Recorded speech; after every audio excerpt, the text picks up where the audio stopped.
કોંગ્રેસના રાષ્ટ્રીય અધ્યક્ષ મલ્લિકાર્જુન ખડગેના તાજેતરના નિવેદનને લઈ સુરત ભાજપે ભારે વિરોધ નોંધાવ્યો છે। શહેર ભાજપ પ્રમુખ પરેશ પટેલ અને પ્રદેશ પ્રવક્તા હેમાલી ભોગાવાલાએ પત્રકાર પરિષદ યોજીને ખડગેના નિવેદનની નિંદા કરી હતી। પરેશ પટેલે જણાવ્યું કે કોંગ્રેસના રાષ્ટ્રીય અધ્યક્ષ દ્વારા કરાયેલું નિવેદન અત્યંત અશોભનીય છે। વિશ્વભરમાં કરોડો ગુજરાતીઓ વસે છે જેઓ ધંધા વ્યવસાય સાથે જોડાયેલા છે। તેમના માટે મૂર્ખ શબ્દોનો ઉપયોગ કરવો અયોગ્ય છે। ગુજરાત એ મહાત્મા ગાંધી અને સરદાર વલ્લભભાઈ પટેલની જન્મભૂમિ છે। દેશના વડાપ્રધાન નરેન્દ્ર મોદી પણ ગુજરાતી છે, તેથી આવા શબ્દોનો ઉપયોગ સંપૂર્ણપણે ખોટો છે। ખડગેએ દેશના તમામ ગુજરાતીઓની માફી માંગવી જોઈએ। દેશના અર્થતંત્રમાં 8% જેટલો ફાળો ગુજરાતીઓનો છે। મહેનત અને બુદ્ધિને કારણે ગુજરાતીઓ દેશ વિદેશમાં આગળ વધી રહ્યા છે। અમે આ નિવેદનનો સખત વિરોધ કરીએ છીએ। હેમાલી બોગાવાલાએ જણાવ્યું કે ખડગેનું નિવેદન અપમાનજનક, નિંદનીય અને દુર્ભાગ્યપૂર્ણ છે। તેણે ગુજરાતની જનતાના આત્મસન્માનને ઠેસ પહોંચાડી છે અને દેશની અખંડિતતા પર પ્રહાર કર્યો છે। ભાજપ આ નિવેદનનો સખત શબ્દોમાં વિરોધ કરે છે। પ્રધાનમંત્રી નરેન્દ્ર મોદીએ તપ અને પરિશ્રમથી દેશને વૈશ્વિક મંચ પર નવી ઓળખ અપાવી। જનધન યોજના, ટ્રિપલ તલાક જેવા કાયદાઓથી મહિલાઓને આત્મનિર્ભર બનાવવામાં આવી રહી છે। ખડગેએ ગુજરાતીઓને અભણ કહીને અયોગ્ય, શરમજનક ટિપ્પણી કરી। આવનારા દિવસોમાં કોંગ્રેસને આનું પરિણામ ભોગવવું પડશે। ભાજપના બંને નેતાઓએ સ્ટેચ્યુ ઓફ યુનિટીના નિર્માણ વખતે કોંગ્રેસના વિરોધનો પણ ઉલ્લેખ કરતા કહ્યું કે ગુજરાત આજે વિકાસ અને શાંતિનો પર્યાય છે, જેને કોંગ્રેસ ભૂલી રહી છે। નમસ્કાર। તાજેતરમાં જ કોંગ્રેસના રાષ્ટ્રીય અધ્યક્ષ ખડગેજી દ્વારા ગુજરાતીઓને માટે જે નિવેદન કરવામાં આવ્યું છે એ અત્યંત દુર્ભાગ્યપૂર્ણ, અપમાનજનક અને નિંદનીય છે। એને અમે સખત શબ્દોમાં વખોડીએ છીએ। આ નિવેદન ગુજરાતની જનતાને, એમના આત્મસન્માનને ઠેસ પહોંચાડનારું છે અને એટલું જ નહીં પણ સાથે સાથે આ દેશની એકતા અને અખંડિતતા પર પણ પ્રહાર કરે છે। ગાંધીનું આ ગુજરાત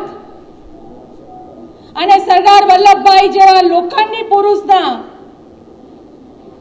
અમૂલ્ય યોગદાન તરફ વળેલું આ ગુજરાત પર જ્યારે ખડગેજીનું આ નિવેદનને ભારતીય જનતા પક્ષ એને સખત શબ્દોમાં વખોડે છે। વિકાસ, વેપાર અને રાષ્ટ્ર નિર્માણ સુધી આ ગુજરાતીઓએ દેશને એક સર્વોચ્ચ સ્થાન પ્રાપ્ત કરાવ્યું છે।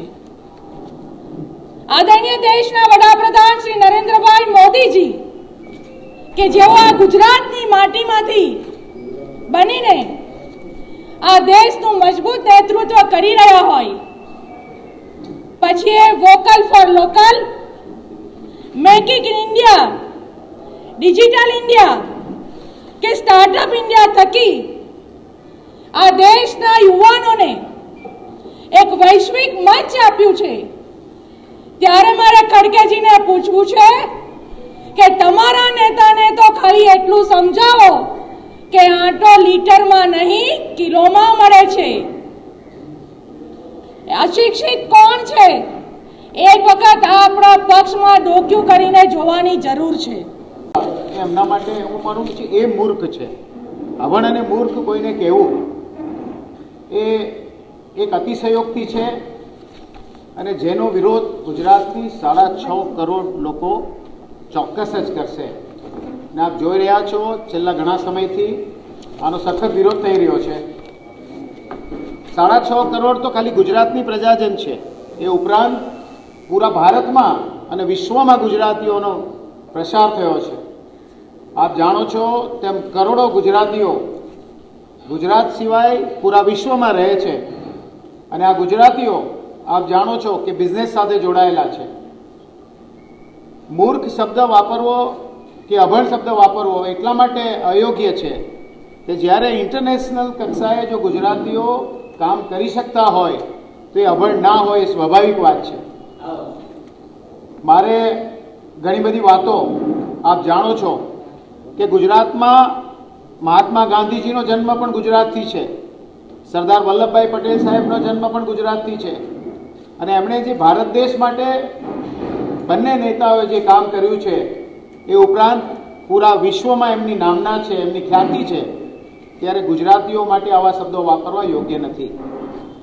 છેલ્લા 25 વર્ષથી સતત જેમણે નેતૃત્વ પૂરું પાડ્યું છે પૂરા ભારતને, એવા માનનીય પ્રધાનમંત્રી શ્રી નરેન્દ્ર મોદીજી ગુજરાતથી છે, માનનીય અમિત શાહ સાહેબ જેઓ ગુજરાતથી છે, અને જેને વિશ્વગુરુ કહે છે, જેના માટે માનનીય નરેન્દ્ર મોદી સાહેબ માટે એક એવા નેતા છે કે જેને વિશ્વએ સ્વીકાર્યા છે, એ પણ ગુજરાતી છે, ત્યારે આ મલ્લિકાર્જુન જે શબ્દોનો ઉપયોગ કરે છે એ અયોગ્ય છે અને એનો અમે ફરી એમના શબ્દોને વખોડીએ છીએ, એમનો વિરોધ કરીએ છીએ.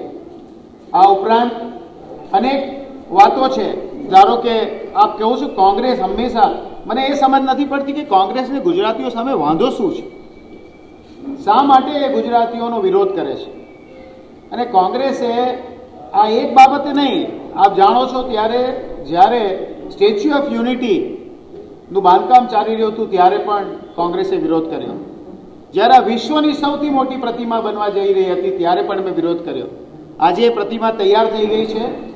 આજે ભારતમાં તાજમહાલની સાથે સાથે કદાચ હું માનું છું ત્યાં સુધી જો રેકોર્ડ ચેક કરવામાં આવે તો ગુજરાતની આ પ્રતિમા તાજમહાલ કરતાં પણ વધુ લોકો જોઈ રહ્યા છે પૂરા વિશ્વથી.